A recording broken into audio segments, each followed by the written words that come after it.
ನೀವು ಈ ನಂಬರಿಗೆ ಕರೆ ಮಾಡಿ ನೀವು ಮಾಹಿತಿ ಇರ್ಬೋದು, ಏನಾದ್ರು ಮಾಹಿತಿ ಕೂಡ ಈ ಕರೆ ಮಾಡಿದವ್ರಿಗೆ ಯಾವ್ದಿಂದ ನಾವು ಹೆಸರು ಹೇಳಂಗಿಲ್ಲ,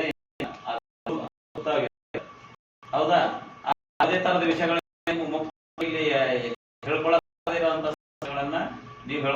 ಉದಾಹರಣೆಗೆ ಬಾಲ್ಯ ವಿವಾಹ ಸಂಬಂಧಪಟ್ಟ ಕೂಡ ನಾವು ಜನ ಮಕ್ಕಳೇ ಕೊಟ್ಟಿದ್ದಾರೆ, ಹೆಸರು ಅಂದ್ರೆ ಮಕ್ಕಳ ಹೆಸರುಗಳಲ್ಲ, ಇಂತ ನಮ್ಮ 9ನೇ ತರಗತಿ ಹೆಸರು ಹಿಂಗೆ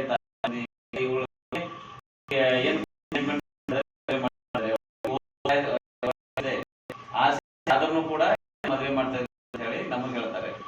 ನಾವು ಏನ್ ಮಾಡ್ತೀವಿ, ನಮ್ಮ ತಂಡ ಮತ್ತೆ ತಾಲೂಕು ತಂಡದಿಂದಲೇ ಏನ್ ಮಾಡ್ತೀವಿ, ಆ ಮಗು ಸಂರಕ್ಷಣೆ ಮಾಡ್ತೀವಿ, ಪಾಲಕರಿಗೂ ತಿಳಿಸ್ತೀವಿ.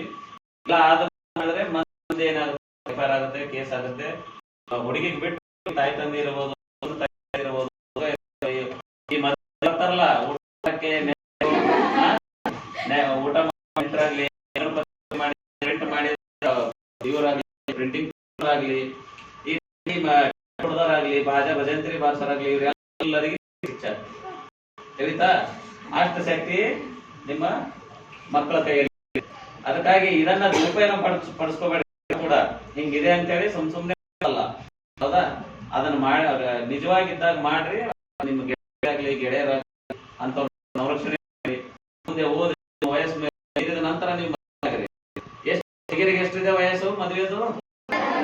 18. ಹುಡುಗಿಯರಿಗೆ, ಹುಡುಗರಿಗೆ ಅದಕ್ಕಾಗಿ ಯಾವುದೇ ಒಂದು ಹುಡುಗಿ ಹುಡುಗ ಇರಲಿ, ನಿಮ್ದು 20 ಮದುವೆ ಮಾಡ್ತಾ ಇದ್ರ, 18 ಒಳಗಾಗಿ ಮದುವೆ ಮಾಡ್ತಾ ಇದ್ರ, ಅದಕ್ಕೆ ವಿರೋಧ ಪಡಿಸಿ.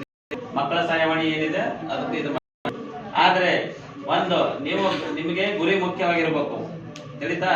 ಅದನ್ನ ಬಿಟ್ಟು ಈ ಓದ ವಯಸ್ಸಲ್ಲಿ ಹುಡುಗರ ಜೊತೆ ಹುಡುಗಿಯರ ಏನು ಪ್ರೇಮ ಪ್ರಸಂಗಗಳು ಅಂತೀವಲ್ಲ, ಲವ್ ಮಾಡೋದು, ಓಡೋದು, ಆಮೇಲೆ ತಾಯಿ ತಂದೆಗೆ ಸಮಸ್ಯೆ ಮಾಡೋದು, ಇದನ್ನ ದುರ್ಬಳಕೆ ಮಾಡ್ಕೋಬಾರ್ದು. ಗೊತ್ತಾಗ್ತೇನಾ? ಹುಡುಗರಾಗ್ಲಿ ಹುಡುಗಿಯರಾಗ್ಲಿ ನಿಮ್ಗೆ ಏನಿದೆ 21ವರೆಗೂ ಅವಕಾಶ ಇದೆ, ನಿಮ್ಗೆ ಮುಗಿಯವರೆಗೂ ಅವಕಾಶ ಇದೆ. ನಿಮ್ಮ ಸ್ವಂತ ನಿರ್ಧಾರವನ್ನ ನೀವು ಈ ವಯಸ್ಸು ಯಾಕಪ್ಪ ಮಾಡಿದಾರೆ ಅಂದ್ರೆ ನೀವು ಎಚ್ಚರಿರ್ತೀರಿ. ನಿಮ್ಮ ಬೌದ್ಧಿಕವಾಗಿ, ಶಾರೀರಿಕ ನೀವು ಸಬಲರಾಗಿರಲ್ಲ, ನೀವು ಒಂದು ನಿರ್ಧಾರ ತಗೊಳ್ಳಲ್ಲ ಅನ್ನೋ ಉದ್ದೇಶದಿಂದ ಸರ್ಕಾರ ಈ ಒಂದು ಮಾಡಿದೆ, ವಯಸ್ಸು ಮಾಡಿದೆ. ಅದಕ್ಕಾಗಿ ಎಲ್ಲರೂ ಅಂದ್ರೆ ಮಾಡ್ಬೇಕಂದ್ರೆ 18 ವರ್ಷ ನೀವು 21 ಎಲ್ಲರೂ ಪಾಲಿಸ್ತೀರಾ? ಓಕೆ. ಈ ಒಂದು ಸಂದರ್ಭದಲ್ಲಿ ನನ್ನ 2 ಮಾತನಾಡಲು ಅವಕಾಶ